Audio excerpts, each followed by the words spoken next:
welcome to a new episode of Tech This Week. My name is Apolak. Hope all of you are keeping well.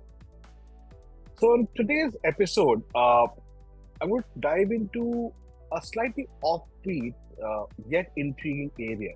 You know, we usually talk about organizations, we usually talk about technology area, but today I'm going to talk about channel partners and how I feel the role of the partner is evolving. Right?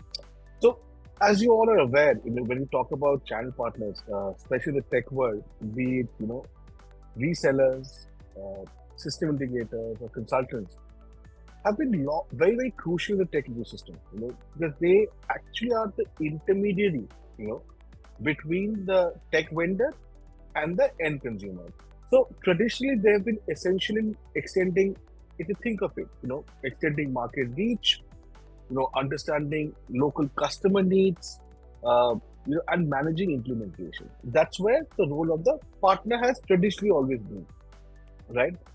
And this worked really well in a scenario where, mostly I like to focus on software area, was sold as a product and delivered, if you remember back in previous days, in physical format, like in CD, DVD formats, or on premises. However, as technology advanced, we saw a seismic rise of the cloud, right?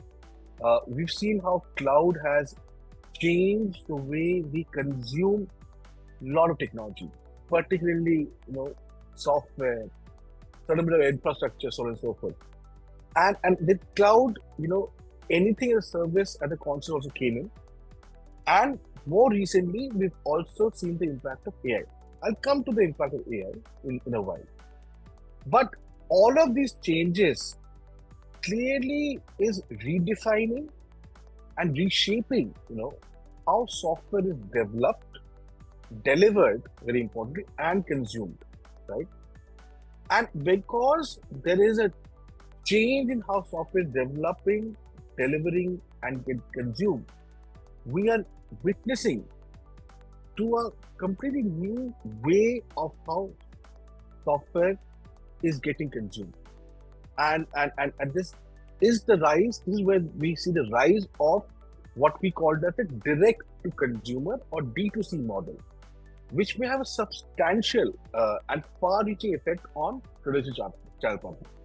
But before we delve into the nuances of D2C model in the tech sector, I'll give you a story, in the auto manufacturing industry.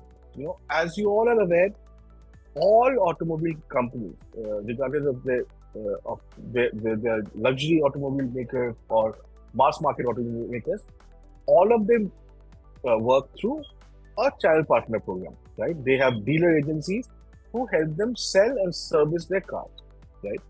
But this is now where it becomes interesting. Were you aware companies like Mercedes and Volvo actually have shifted to a D2C model in India?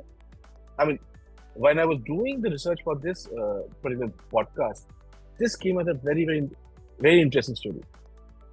Obviously, both Mercedes and Volvo cater to the luxury car business. And this entire concept D2C, they refer it to the retail of the future model. So why did they do it? As per Mercedes and Volvo, to improve their margins by reducing the influence of intermediaries, but very importantly, to enhance the customer experience, to access customer data directly, and so in some form or other, to streamline operations, right? So, is D2C adoption going to diminish the relevance of channel partners in tech? Let's see. If we explore the realities of the business, let's first understand the trends driving this shift towards D2C in the tech world, and then understand whether it will have an impact or not. First, I think it is a rise of, like I said, software as a service as a concept and cloud-based infrastructure delivery models. Where companies now have unprecedented digital access directly to the customer, something which was not earlier there. even if we, for instance, had to buy a standard basic software, we had to route our query through the channel partner. There was no way to reach out to the vendor directly. Now, thanks to this entire SaaS model or cloud delivery model like IaaS, you can pretty much log in to your computer, go onto the internet, and procure your software as per your needs. So many key tech vendors are already promoting this model, and especially, like I said, as far as the SaaS business goes, right?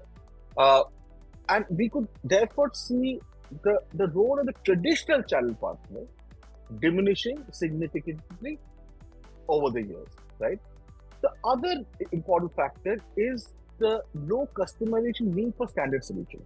Think of it, when I'm talking about products like O365, Google Workspace, and other SaaS solutions also, they are all designed to be fairly user-friendly and user-intuitive, which usually, more often than not, need very minimal customization.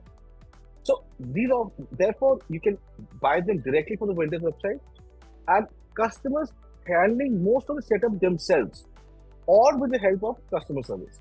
So this is one part.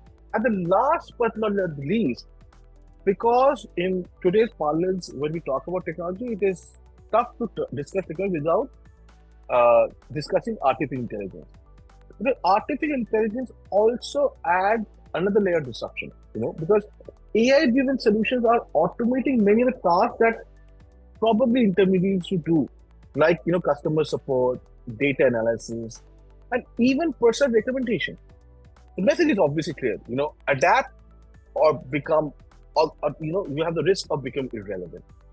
As far as the role of the partner goes in the distribution of off-the-shelf software products, I think it will continue to diminish. I'm sorry to call this out, but I think that's the reality. We see customers increasingly purchasing directly from tech vendors, at least as far as small to mid-market goes. Maybe for large enterprises, the story is a little different.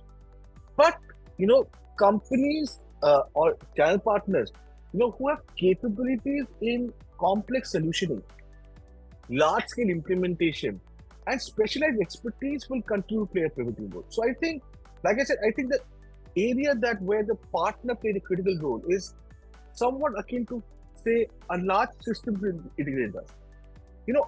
We don't see the likes of, say, a Wipro, HCL, Infosys, TCS going anywhere because they are not known to just resell products.